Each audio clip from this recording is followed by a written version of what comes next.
بالله من الشيطان الرجيم. بسم الله الرحمن الرحيم.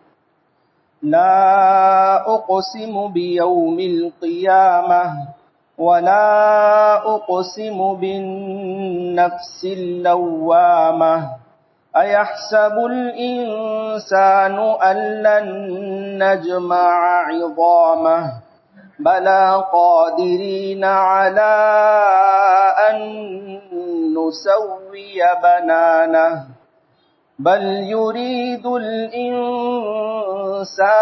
ليفجر أمامه يسأل أيان يوم القيامة فإذا برق البصر وخسف القمر وجمع الشمس والقمر يقول الإنسان يومئذ أين المفر كلا لا وزر إلى ربك يومئذ المستقر ينبأ الإنسان يومئذ بما قدم وأخر بل الإنسان على نفسه بصيرا ولو ألقى معاذيره لا تحرك به لسانك لتعجل به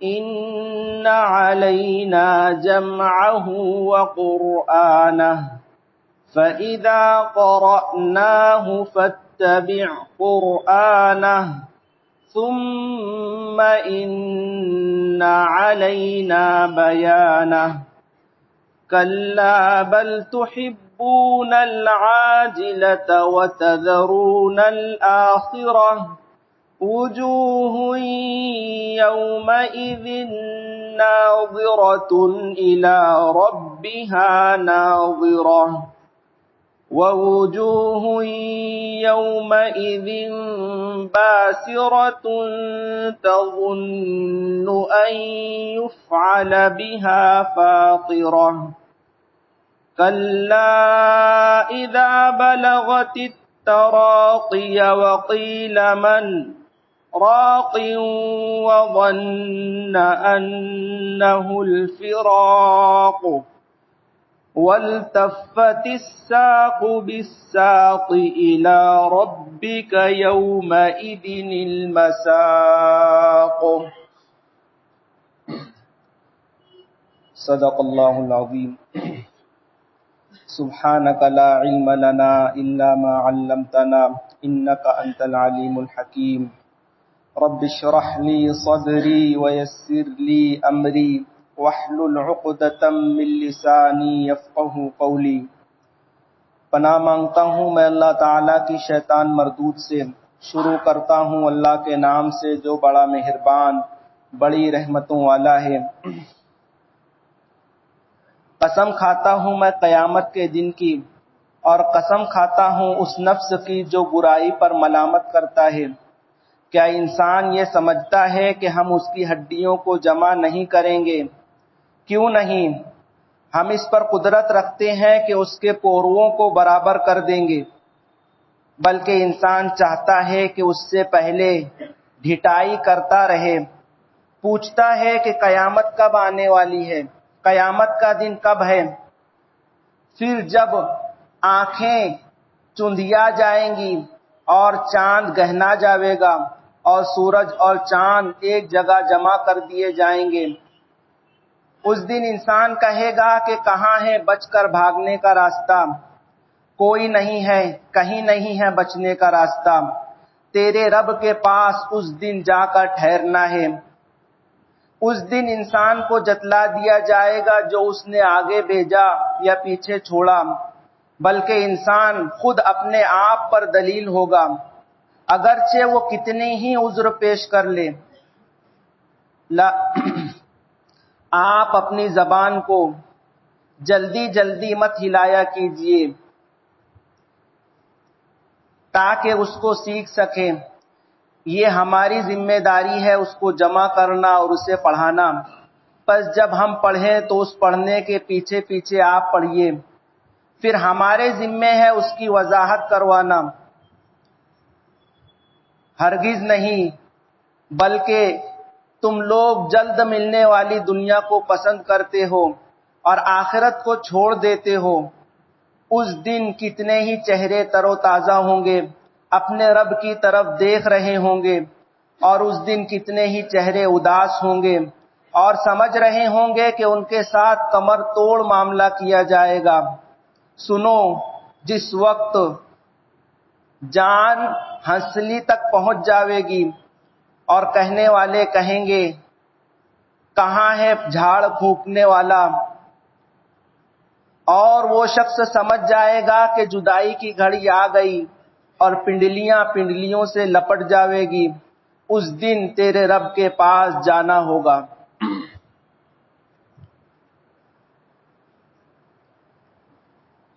یہ سورہ قیامہ کی پہلی رکوع کی چند آیتیں ہیں۔ پیچھے سے اللہ تبارک و تعالی نے جو مکی صورتیں چلی آ رہی ہے، اس میں آخرت کے اور قیامت کے حالات ذکر فرمائے ہیں۔ یہ صورت اور اس کے بعد والی صورت کا مضمون یکساں ہی ہے۔ اس صورت میں اللہ تبارک و تعالی نے قیامت کا ذکر کیا ہے۔ قیامت اس دنیا کا آخری دن ہے، اس دنیا کا آخری دن قیامت ہے، اور قیامت کے بعد پھر ایک نئی دنیا ہے جسے آخرت کہا جاتا ہے، دوسری دنیا۔ تو قیامت اس دنیا کے اختتام کا نام ہے، جس دن فیصلے ہوں گے۔ لوگ قیامت کا انکار کرتے تھے، یعنی انسان مر کر دوبارہ زندہ کیا جائے گا، اسے مشرکین مانا نہیں کرتے تھے اور کہتے تھے کہ جب ہم مر جائیں گے، ہماری ہڈیاں مٹیوں میں مل جائے گی تو ہم کیسے دوبارہ زندہ کیے جائیں گے۔ اور یہ آخرت کا عقیدہ بنیادی عقیدوں میں ہے، اسی پر نیکی اور برائی کا دار و مدار ہے۔ ایک انسان نیکی والی، اچھائی والی زندگی اسی وقت گزارتا ہے جب اسے اس بات کا علم ہو کہ اگر میں برا کروں گا تو مجھے اس کی سزا بھگتنی ہوگی، اس کا بدلہ دینا ہوگا، اور اچھائی کروں گا تو مجھے اس کا ثواب ملے گا، اس کا اجر ملے گا، صبر کروں گا تو اس کا بھی بدلہ مجھے ملنے والا ہے۔ جب ایک شخص اس بات کا یقین کرتا ہے تبھی وہ شخص دنیا میں نیکیوں کے ساتھ زندگی گزارتا ہے، اپنے آپ کو گناہوں سے بچاتا ہے، اللہ کی نافرمانی سے بچاتا ہے، آپس میں ایک دوسرے کے حقوق ادا کرتا ہے، کسی کا حق دباتا نہیں ہے، کسی کے ساتھ ظلم نہیں کرتا۔ یہ اسی وقت ہوتا ہے جب اسے اس بات کا یقین ہو کہ میں جو بھی کروں گا اس کا بدلہ مجھے ملنا ہی ملنا ہے۔ یہ ہے آخرت کا بنیادی عقیدہ۔ چونکہ انسان کے ساتھ شیطان بھی لگا ہوا ہے اور انسان کا اپنا نفس بھی ہے، اور یہ دونوں چیزیں انسان کو برائی کرنے پر آمادہ کرتے رہتی ہیں، برائی پر اکساتے رہتی ہے، ابھارتے رہتی ہیں۔ اللہ تبارک و تعالی نے اسی چیز کو بیان کیا ہے کہ یہ جو برائی پر ابھارتی ہے، اس سے لڑنے کے لیے انسان کے دل میں عقیدہ آخرت کا ہونا ضروری ہے۔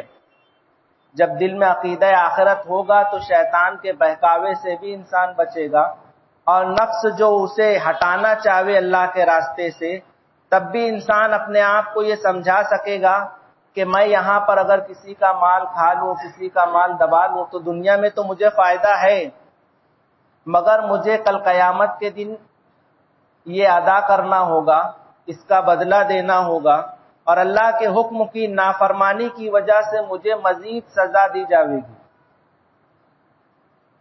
کہ یہ دنیا کی حقیقت، دنیاوی مصیبت اور تکلیف معمولی چیز ہے، اصل تو آخرت ہے۔ اسی عقیدے کو سمجھانے کے لیے اللہ تبارک و تعالی نے یہاں سورہ قیامہ یعنی قیامت کے بیان میں سورت ذکر کی ہے۔ اس سورت میں قیامت کے حالات ہیں اور کافروں کے ساتھ کل قیامت کے دن کیا کیا پیش آئے گا، گناہ گاروں کو کل قیامت کے دن کن حالات کا سامنا کرنا پڑے گا، اللہ تبارک و تعالیٰ نے وہ باتیں بیان کی ہے۔ اس کے بعد سورہ دہر ہے، دہر میں اللہ تبارک و تعالیٰ نے نیک مسلمانوں کے ساتھ کل قیامت کے دن کیا حالات پیش آئیں گے، انہیں کیا انعامات ملیں گے، اللہ تبارک و تعالیٰ کی طرف سے ان کا اعزاز و اکرام کس طریقے سے کیا جائے گا، اس کا بیان ہے۔ تو یہ سورت 2 سورتوں پر مشتمل پورا مضمون ہے۔ اللہ تبارک و تعالیٰ نے یہاں پہلی سورت کا آغاز کیا ہے قیامت کی قسم کھا کر، قیامت کی قسم کھا کر۔ یہ انداز کلام ہے، جب کوئی بہت اہم اور بڑی بات کہنی ہو تو قسم کھائی جاتی ہے، اور عظیم الشان چیزوں کی قسم کھائی جاتی ہے۔ انسان صرف اور صرف اللہ تبارک و تعالیٰ ہی کی قسم کھا سکتا ہے، مسلمانوں کو اللہ کے علاوہ کسی کی قسم کھانے کی اجازت نہیں ہے، مگر اللہ تبارک و تعالیٰ چیزوں کی قسم کھاتے ہیں، اور جن چیزوں کی قسم کھاتے ہیں ان کی اہمیت بتانا مقصود ہوتی ہے کہ دیکھو یہ کتنی اہم چیز ہے کہ اللہ تبارک و تعالیٰ ان کی قسم کھا رہے ہیں۔ انسان جب قسم کھاتا ہے تو اسی چیز کی قسم کھاتا ہے جو اس کے لیے سب سے زیادہ اہم ہوتی ہے، سامنے والے کو یقین دلانا ہوتا ہے۔ عام طور پہ یہ چیز چلتی ہے کہ لوگوں کو کہا جاتا ہے تیری اماں کی قسم کھا۔ کیوں کہا جاتا ہے؟ کیونکہ لوگوں کو اس بات کا علم ہوتا ہے کہ اس کے لیے سب سے اہم شخصیت اس دنیا میں اس کی ماں ہے۔ حالانکہ شرعی اعتبار سے یہ درست نہیں ہے، مگر معاشرے میں یہ چلتا ہے۔ میں قسم کھانے کی وجہ بتانا چاہتا ہوں کہ قسم جس چیز کی کھائی جاتی ہے تو کس وجہ سے کھائی جاتی ہے، اس بات کو ظاہر کرنے کے لیے کہ یہ چیز میرے لیے بہت اہم ہے۔ اللہ تبارک و تعالیٰ نے قیامت کی قسم کھائی ہے، قیامت کی، یہ بتانے کے لیے کہ قیامت بہت زیادہ اہمیت کی حامل ہے۔ اگر صرف یہی عقیدہ ایک شخص کے دل میں راسخ ہو جائے، ایک شخص صرف اسی عقیدے کو اچھی طریقے سے دل میں بیٹھا لے تو پھر وہ ہر گناہ سے اپنے آپ کو آسانی سے بچا سکے گا، ہر نیکی آسانی سے کر سکے گا۔ اللہ تبارک و تعالیٰ فرماتے ہیں کہ قسم کھاتا ہوں قیامت کے دن کی، اور قسم کھاتا ہوں اس نفس کی جو برائی پر ملامت کرتا ہے۔ یہ دوسری چیز ہے جس کی اللہ تبارک و تعالیٰ نے قسم کھائی ہے، نفس کی۔ نفس، انسان کا نفس 3 حالتوں میں رہتا ہے، 3 حالتوں میں۔ انسان کا جو نفس ہوتا ہے اس کی 3 حالتیں ہوتی ہیں۔ کبھی وہ نفس مطمئنہ ہوتا ہے، کبھی وہ نفس مطمئنہ کہلاتا ہے۔ یہ اس وقت کہلاتا ہے جب وہ انتہائی اطمینان سے ہو، آخرت کی جانب اس کی رغبت ہو، نیکی اس کے لیے کرنا آسان ہو۔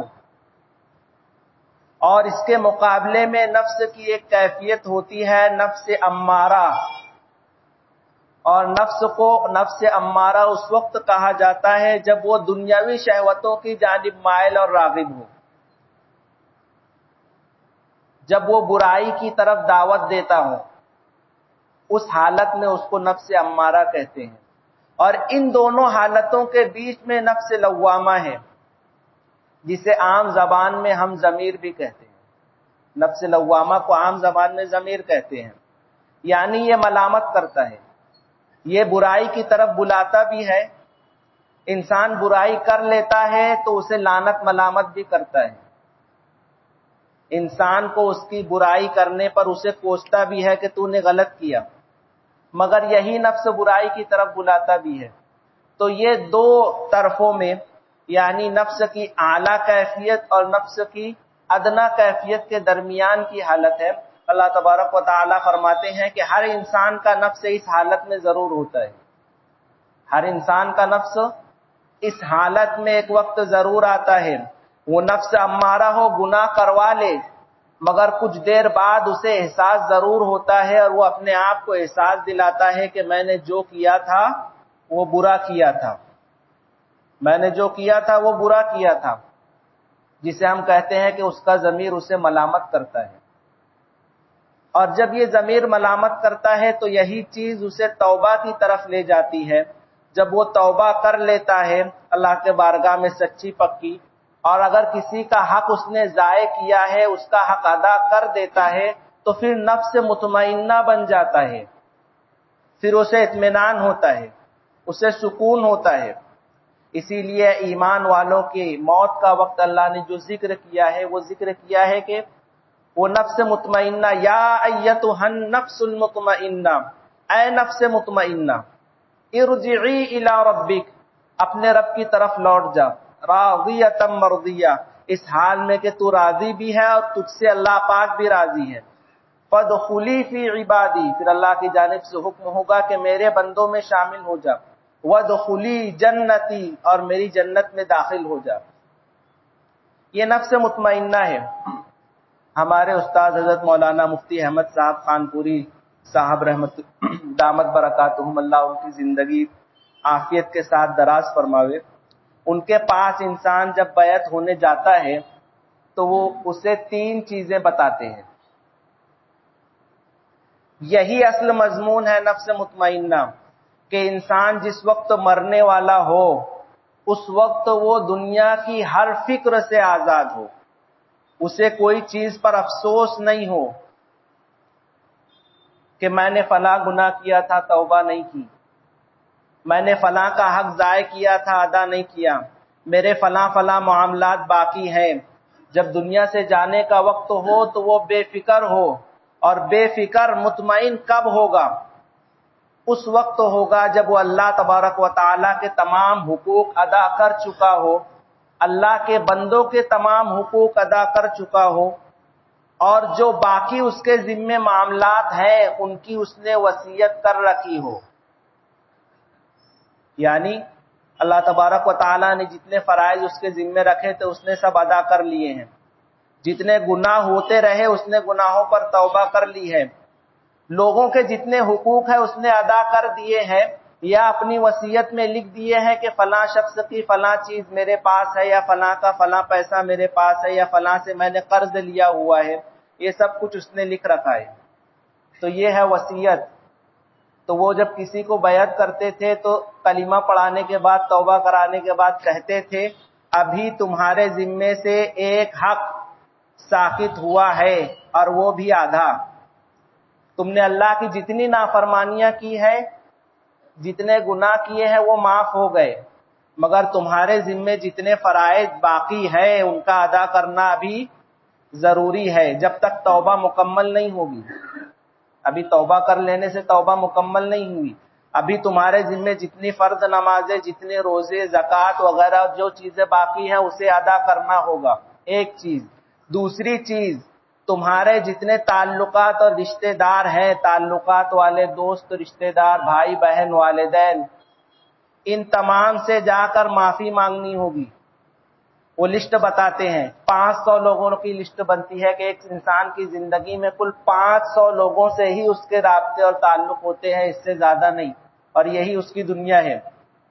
سب سے پہلے اپنے والدین سے جا کر معافی مانگنی ہے کہ میں نے آج تک آپ کے جو حق ضائع کیے ہیں، اپنے بہن بھائیوں سے، اپنے گھر والوں سے، اپنے رشتہ داروں سے، اپنے پڑوسیوں سے، اپنے دوستوں سے، پھر چاہے وہ اسکول کے ہوں، مدرسے کے ہوں یا محلے کے ہوں، کاروباری متعلقین لوگوں سے، ان تمام لوگوں سے ایک مرتبہ کم از کم معافی مانگنا۔ اور صرف یہ آدھا کام ہوا۔ ان کا کوئی حق اگر اپنے ذمے مالی حقوق میں سے ہے، یعنی ان کا کچھ پیسہ ہم کو دینا ہے، تو صرف معافی مانگ لینے سے مسئلہ حل نہیں ہوگا، وہ پیسہ دینا پڑے گا۔ بہن بھائیوں کا اگر حصہ باقی ہے تو وہ دینا پڑے گا، کسی کا کوئی چیز ہم نے دبا کر رکھی ہے تو وہ دینا پڑے گی۔ اور ان تمام چیزوں کے بعد جب آپ نے توبہ کر لی، فرائض جتنے آپ کے ذمے باقی تھی ان کی ادائیگی کر لی، تمام لوگوں سے معافی مفول کر لیا، اور جس کے جو حق ہمارے ذمے تھے ان حقوق کو ادا کر دینے کے بعد اب جو بھی حق کسی کا ہمارے سے ساتھ ہو تو انسان اپنی وصیت کی ڈائری میں اسے لکھتا رہے کہ فلاں شخص سے فلاں کام کرنا ہے، فلاں شخص سے میں نے یہ معاملہ کیا ہے، یہ لین دین کیا ہے، اس میں اتنا لین دین ہوا ہے، اتنا باقی ہے۔ اس طریقے سے اپنی وصیت کی ڈائری میں لکھتا رہے۔ جب یہ تینوں کام کر لے گا تب اس کی موت کا وقت آئے گا تو اس کا نفس حقیقت میں مطمئن ہوگا۔ نفس مطمئنہ تبھی ہوگا، اور اگر یہ کام مکمل نہیں ہو گئے اور آخری وقت آ گیا تو نفس مطمئن نہیں ہوگا، بلکہ نفس ابھی افسوس کرتا رہے گا کہ کاش میں نے یہ کام کر لیا ہوتا، میرے ذمے یہ چیزیں باقی ہیں۔ اس وقت زندگی کا ہر لمحہ یاد آتا ہے۔ مرنے کے وقت انسان کو زندگی کا ہر لمحہ یاد آتا ہے، ہر چیز کی فکر ہوتی ہے، ہر قسم کا افسوس اسے ہوتا ہے، وہ مطمئن نہیں ہوتا۔ مطمئن اسی صورت میں ہو سکتا ہے جب وہ ان تینوں چیزوں پر عمل کرے کہ جو حقوق ہمارے ذمے تھے ہم نے ادا کر دیے، اور جو باقی ہے ان کے متعلق وصیت کر دی، اور اپنے بچوں کی ہم نے تربیت ایسی کی ہے کہ ہمیں ان پر بھروسہ ہے کہ ہماری وصیت پر عمل کریں گے، تب وہ نفس مطمئنہ ہوگا، اور اسے تب بولا جائے گا ارجعی الی ربک راضیۃ مرضیہ، کہ تو مطمئن ہے۔ اس وقت اسے کوئی افسوس نہیں ہوگا، وہ اللہ سے ملاقات کی متمنی اور خواہش مند ہوگی۔ اسے کہا جائے گا راضی خوشی اللہ کی بارگاہ میں چلی جا، پھر اللہ تبارک و تعالیٰ اسے کہیں گے فادخلی فی عبادی، میرے محبوب بندوں میں شامل ہو جا، وادخلی جنتی، اور میری جنت میں داخل ہو جا۔ یہاں نفس کے درمیانی حالت کا اللہ تبارک و تعالیٰ نے تذکرہ کیا ہے، جسے نفس لوامہ کہا جاتا ہے۔ اللہ تبارک و تعالیٰ کہتے ہیں کہ میں نفس لوامہ کی، ایسے نفس کی جو برائی پر ملامت کرتا ہے، اس کی قسم کھاتا ہوں۔ یہ بھی بہت بڑی نعمت ہے، کیونکہ یہی نفس انسان کو توبہ کرواتا ہے، یہی نفس انسان کو یاد دلاتا ہے کہ اس نے جو کیا ہے وہ غلط کیا ہے۔ اللہ تبارک و تعالیٰ نے اس کی قسم کھائی ہے، نفس امارہ اور مطمئنہ کی نہیں کھائی۔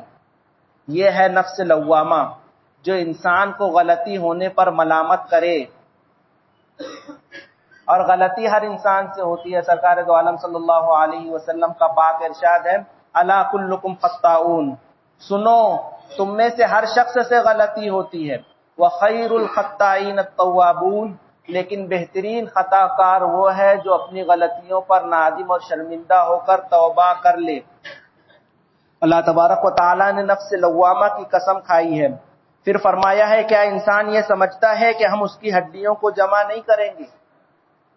مشرکین کا قیامت کے متعلق سب سے بڑا اعتراض یہ تھا کہ ہم مر کر مٹی میں مل جائیں گے تو پھر کیا ہمیں مٹی سے دوبارہ زندہ کیا جائے گا؟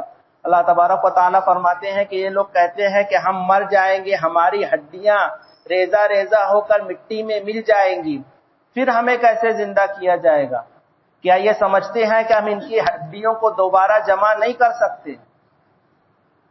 کیوں نہیں کر سکتے؟ ہم تو اس بات پر بھی قادر ہے کہ ان کے پوروں کو برابر سے دوبارہ بنا دیں۔ پوروا انگلی کا آخری حصہ کہلاتا ہے۔ کوئی چیز ٹوٹ جائے، اسے دوبارہ بنانی ہو تو آپ بنا لو گے، مگر اس کے جو کنارے ہوں گے وہ ٹوٹے کے ٹوٹے ہی رہیں گے۔ اللہ تبارک و تعالیٰ نے فرمایا کہ انسان کے جو کنارے ہیں ان کناروں کو بھی بعینی ہی اسی طریقے سے بنائیں گے، اور انسان کا جو پوروا ہوتا ہے اس میں سب سے زیادہ ڈیٹیل ہے، تفصیل ہے سب سے زیادہ۔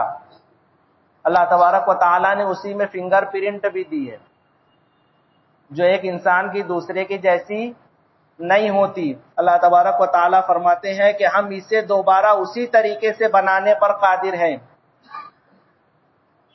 بل یرید الانسان لیفجر امامہ، انسان قیامت کا انکار کیوں کرتا ہے؟ کیوں کرتا ہے؟ تاکہ وہ اپنی مرضی کے مطابق جو جی چاہے ویسے زندگی گزار سکے۔ اگر قیامت مان لے گا تو اپنی نفس کے مطابق زندگی نہیں گزار سکے گا، اسے اپنے آپ کو بہت سارے کاموں سے روکنا پڑے گا، جی چاہے گا کرنے کا مگر روکنا پڑے گا، اور بہت سارے کام جو جی نہیں چاہے گا کرنے کا اسے کرنا پڑے گا۔ انسان قیامت کا انکار اس لیے کرتا ہے تاکہ وہ جو چاہے وہ کر سکے، بلکہ انسان چاہتا ہے کہ وہ قیامت سے پہلے پہلے جو چاہے وہ کر سکے، لیفجرا، فسق و فجور میں مبتلا ہو جائے، ڈھٹائی کر سکے۔ کہے کہ کوئی قیامت آنے والی نہیں ہے، اس لیے جو مرضی ہے وہ کرو، کوئی بدلہ نہیں لیا جائے گا۔ اور وہ پوچھتا ہے کہ ایان یوم القیامہ، قیامت کب آنے والی ہے؟ اللہ تبارک و تعالیٰ فرماتے ہیں فَإِذَا بَرِقَ الْبَصَرُ، پس جس وقت آنکھیں چندیا جائیں گی۔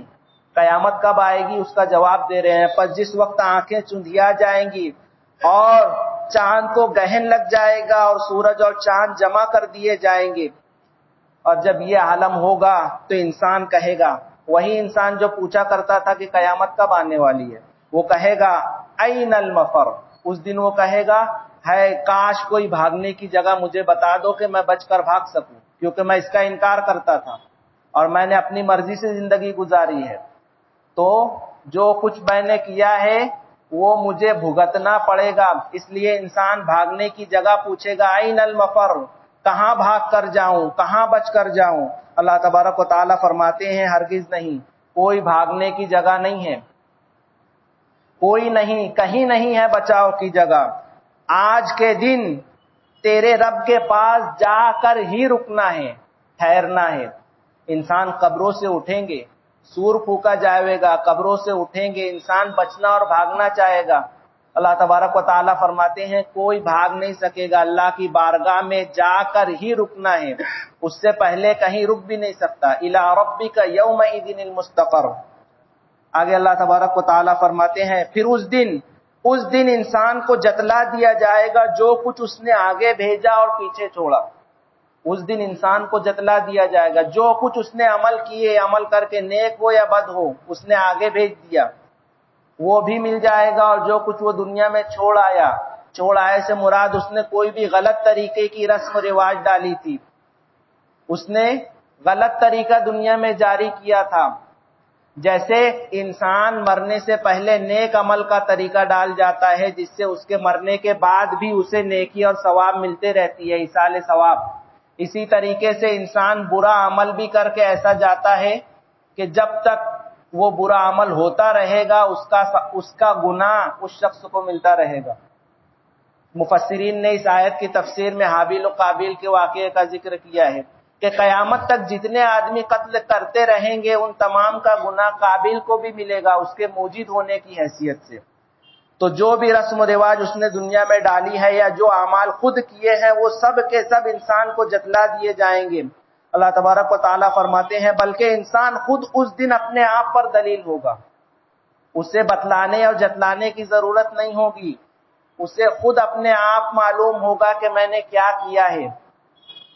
وَلَوْ أَلْقَى مَعَاذِرًا، اگرچہ وہ خود کتنا ہی عذر پیش کر ڈالے، اللہ کے سامنے عذر کرے کہ اللہ نہیں ایسا نہیں ہوا تھا، مجھ سے ایسا ہوا، عذر وغیرہ پیش کرے، اللہ تبارک و تعالیٰ فرماتے ہیں ان تمام عذر پیش کرنے کے باوجود انسان خود اچھی طریقے سے سمجھ رہا ہوگا، اچھی طریقے سے جان رہا ہوگا کہ میں نے کون سا کام کیا تھا اور کیوں کیا تھا۔ اور قیامت کے دن اللہ تبارک و تعالیٰ فرماتے ہیں انسان کی زبان بند ہو جاوے گی۔ شہید علیہم سمعہم، اس کے کان، و ابصارہم، اس کی آنکھیں، و جلودہم، اس کے بدن کی چمڑی گواہی دے گی۔ کل قیامت کے دن انسان اللہ کے بارگاہ میں اس کی زبان بند کر دی جائے گی، خود اس کے اعضائے بدن گواہی دیں گے کہ اس نے دنیا میں کیا کیا کیا ہے۔ وقالوا لجلودہم لما شہدتم علینا، وہ اپنے بدن کے اعضاء سے کہے گا کہ تم میرے خلاف کیوں بولنے لگے، میرے خلاف کیوں گواہی دینے لگے؟ تو وہ کہیں گے انطقنا اللہ الذی انطق کل شیء، کہ ہمیں اسی نے قوت گویائی عطا کی ہے جس نے ہر چیز کو بولنے کا سلیقہ سکھایا۔ اور اس دن انسان کا بدن بتائے گا کہ اس نے کیا کیا کیا ہے۔ اللہ تبارک و تعالیٰ یہی بات فرماتے ہیں کہ اس دن خود انسان اپنے آپ پر دلیل ہوگا، اگرچہ وہ کتنے ہی بہانے بنائے۔ اب اس کے بعد سرکار دو عالم صلی اللہ علیہ وسلم کو اللہ تبارک و تعالیٰ ایک بات کہنا چاہ رہے ہیں۔ یہ مکی صورت ہے اور مکی صورت درمیانے والی ہے، یعنی مکی زندگی میں جو درمیانی زندگی تھی، ایک تو نبوت کے شروع کے دن تھے اور ایک ہجرت کے دن تھے، ان دنوں کے درمیان جو بیچ کے دن تھے ان میں یہ صورت نازل ہوئی تھی، اور جس وقت قرآن پاک حضور پر نازل ہوا کرتا تھا سرکار دو عالم صلی اللہ علیہ وسلم کو بہت مشقت پیش آتی تھی۔ وحی کے نزول کی جو کیفیت بیان کی گئی ہے آپ حضرات نے سنی ہوگی کہ سرکار دو عالم صلی اللہ علیہ وسلم پر ایسی کیفیت ہوتی تھی کہ آپ سیدھے بیٹھ نہیں پاتے تھے، آپ پسینے میں شرابور ہو جایا کرتے تھے، اگر اونٹ پر بیٹھے ہوں تو اونٹ بیٹھ جایا کرتا تھا۔ ایک مرتبہ حضرت معاذ بن جبل آپ کے بازو میں تشریف رکھتے تھے، حضور کا پیر کا کچھ حصہ ان کے پیروں پر تھا، تو فرماتے ہیں کہ جب وحی کا نزول شروع ہوا تو مجھے ایسا لگا کہ اب میرا پیر ٹوٹ جائے گا، اتنی مشقت ہوتی تھی۔ اس کے ساتھ حضور اس بات کی فکر میں رہتے تھے کہ قرآن کریم مجھ پر نازل ہو رہا ہے، کہیں ایسا نہ ہو کہ میں اسے بھول جاؤں، تو آپ ساتھ ساتھ میں دہرانے کی کوشش کرتے تھے۔ حضرت جبریل کے ذریعے سے اللہ تبارک و تعالیٰ جیسے نازل فرماتے تھے، حضور ساتھ ساتھ پڑھنے کی کوشش کرتے تھے۔ اللہ تبارک و تعالیٰ نے فرمایا کہ تمہیں اتنی تکلیف اور مشقت اٹھانے کی ضرورت نہیں ہے، لا تحرک لسانک لتعجل بہ، آپ اپنی زبان کو حرکت نہ دیجیے تاکہ اسے جلدی سے سیکھ لیں۔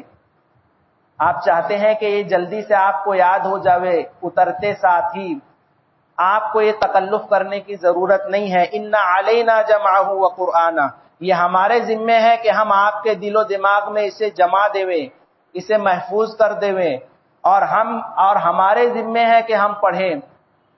اللہ تبارک و تعالیٰ نے اپنی طرف نسبت کی کہ ہم پڑھیں، حضور کو یہ نہیں کہا کہ یہ ہمارے ذمے ہے کہ آپ سے پڑھوائیں، اللہ نے فرمایا کہ یہ ہمارے ذمے ہے کہ پڑھیں، یعنی آپ کے زبان مبارک سے جو نکلے گا وہ ہم ہی پڑھ رہے ہوں گے۔ جبریل کے زبان سے جو نکل رہا ہے، اللہ تبارک و تعالیٰ خود تو آ کر قرآن مجید حضور تک نہیں پہنچاتے تھے، حضرت جبریل کے واسطے سے اترتا تھا۔ حضرت جبریل کے پڑھنے کو بھی اللہ تبارک و تعالیٰ نے اپنا پڑھنا قرار دیا، اور حضور کے پڑھنے کو بھی اپنا پڑھنا قرار دیا۔ فرمایا ثم ان علینا بیانا، اور بات یہی تک نہیں ہے، اس کے بعد اس قرآن کریم کی وضاحت کروانا، اس کی تفصیل بیان کروانا، یہ بھی ہمارے ہی ذمے ہے۔ ہم ہی آپ کو بتائیں گے کہ اس کی قرآن کریم میں یہ جو بات آئی ہے اس کا کیا مطلب ہے۔ صرف لغت کے سمجھ لینے سے قرآن مجید سمجھ میں نہیں آئے گا، بلکہ قرآن مجید میں جو باتیں اتری ہے اس کا کیا مفہوم ہے یہ ہم ہی بتائیں گے۔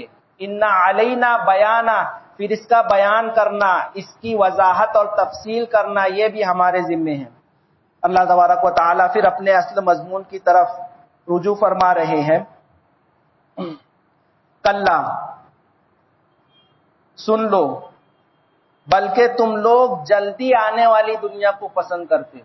انسان کی فطرت بیان کر رہے ہیں کہ انسان کو کہا جاوے کہ کل قیامت کے دن تجھے آج معاف کر دے گا تو کل قیامت میں اللہ تبارک و تعالیٰ جنت میں ایک محل عطا فرمائیں گے، مگر وہ آج معاف کرنے پر راضی نہیں ہوتا، وہ چاہتا ہے دنیا ہی میں بدلہ مل جائے۔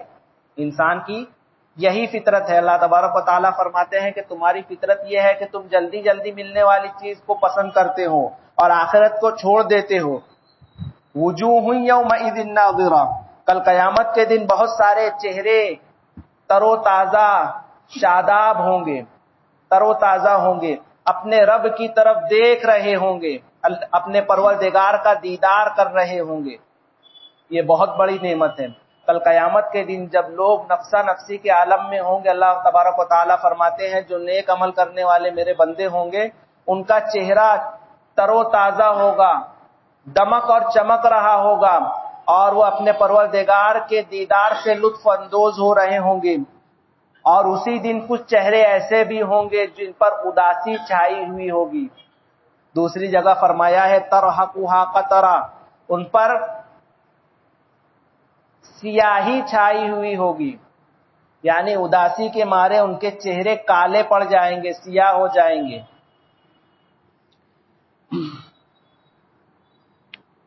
اور اس دن کچھ چہرے اداس ہوں گے اور وہ یہ سمجھ رہے ہوں گے کہ آج ان کے ساتھ کمر توڑنے والا معاملہ ہوگا۔ تظن ان یفعل بها فاقرہ، یعنی آج ان کے ساتھ وہ معاملہ ہوگا جو معاملہ کمر توڑ دیتا ہے۔ یہ عرب کی ایک کہاوت ہے اور اردو زبان میں بھی استعمال ہوتی ہے، کمر توڑ دینا، یعنی کسی چیز کو بالکل ختم کر دینا۔ اللہ تبارک و تعالیٰ فرماتے ہیں کہ سنو، جس وقت جان ہنسلیوں کے درمیان پہنچ رہی ہوگی، قیامت کے دن کی شروعات کب ہوگی؟ قیامت کے دن کی شروعات کب ہوگی؟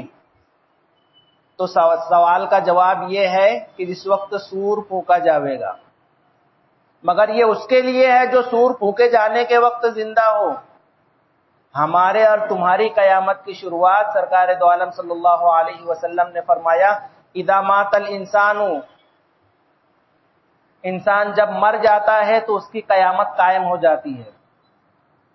جو بھی انسان مر گیا اس کی قیامت قائم ہو گئی۔ اللہ تبارک و تعالیٰ فرماتے ہیں کہ جس وقت جان ہنسلیوں کے درمیان، یہ گردن کے نیچے والی ہڈی ہنسلیوں کے درمیان پہنچ جاوے گی، یعنی جان نکلتے نکلتے یہاں تک آ جائے گی۔ وقیل من راق، آس پاس بیٹھے لوگ جو تیمارداری کے لیے موجود ہوں گے، جب انہیں اور کچھ نہیں سمجھ میں آئے گا تو کہیں گے کہ کوئی جھاڑ پھونک کرنے والا ہے، یعنی اب دنیاوی علاج سے مایوس ہو جائیں گے، اسباب کے علاج سے۔ اب وہ سمجھیں گے کہ کوئی جھاڑ پھونک کرنے والا ہی کچھ کر سکتا ہے، اور لوگ کہیں گے قیل من راق، ہے کوئی جھاڑ پھونک کرنے والا۔ وظن انہ الفراق، اور جس شخص کی جان ہنسلیوں تک پہنچ جائے گی وہ سمجھ جائے گا کہ جدائی کی گھڑی آ پہنچی۔ والتفت الساق بالساق، اور پنڈلی پنڈلی سے لپٹ جائے گی۔ یہ موت کی سختی کا بیان ہے کہ جس وقت روح نکلتی ہے تو تکلیف کے عالم میں دونوں پیر ایک دوسرے سے بالکل چمٹ جاتے ہیں، گھٹنوں سے گھٹنے لگ جاتے ہیں۔ جاں کنی کا عالم، سکرات کا عالم جب ہوتا ہے، اور پنڈلی پنڈلی سے لپٹ جائے گی۔ الی ربک یومئذ المساق، تیرے رب کے پاس اسی دن کھینچ کر جانا ہے، اسی دن سب کو اپنے پروردگار کے سامنے حاضر ہونا ہے۔ یعنی جس وقت انسان مرتا ہے، اذا مات الانسان قامت اس کی قیامت قائم ہو جاتی ہے۔ اب دنیا میں کیا ہو رہا ہے اس سے کوئی فرق نہیں ہے، سب کچھ اس کے لیے ختم۔ اب اس کے لیے صرف اور صرف اگر ایمان والا ہے تو وہ سو جائے گا، اور پھر جیسے ہی سور پھونکا جائے گا تو اسے لگے گا کہ ایک لمحہ پہلے تو میں سویا تھا، ایک لمحہ پہلے، اور مجھے اٹھا دیا گیا کہ میدان حشر میں جانا ہے۔ یہ اللہ تبارک و تعالیٰ فرماتے ہیں کہ جس وقت انسان کی جان ہنسلیوں میں پہنچ جاوے گی اور کہنے والے کہنے لگیں گے کہ کوئی جھاڑ پھونک کرنے والے کو بلا لو، اور انسان سمجھ لے گا کہ اب اس کے جدائیگی کا وقت آ چکا ہے، اور پنڈلی پنڈلی سے لپٹ جائے گی، تیرے رب کی طرف اس دن کھنچ کر جانا ہوگا۔ یہ اللہ تبارک و تعالیٰ نے مشرکین اور کافرین اور نافرمانوں کے حالات ذکر کیے ہیں۔ آگے یہ حالات کیوں پیش آ رہے ہیں اسے، اس کا بیان اگلے رکوع میں ہے۔ فلا صدق ولا صلی، نہ اس نے ایمان قبول کیا تھا نہ نماز پڑھی تھی، ولکن کذب وتولی، لیکن اس نے اللہ کے رسول کو، اللہ کی کتاب کو اور تمام باتوں کو جھٹلایا تھا اور اللہ کے رسول سے منہ پھیر کر چلا گیا تھا۔ یہ بات اللہ تبارک و تعالیٰ آگے ذکر فرما رہے ہیں۔ تو اللہ تبارک و تعالیٰ نے اس میں ایمان کے ایک بنیادی عقیدے قیامت کا ذکر کیا ہے، اور یہ بات ذکر کی ہے کہ اس کی شروعات کیسے ہوگی، اور قیامت کے دن نیک لوگوں کے حالات کیا ہوں گے اور برے لوگوں کے حالات کیا ہوں گے۔ اللہ تبارک و تعالیٰ قیامت کی مشکلات سے ہم سب کو راحت عطا فرمائے۔ دعا کر لیں۔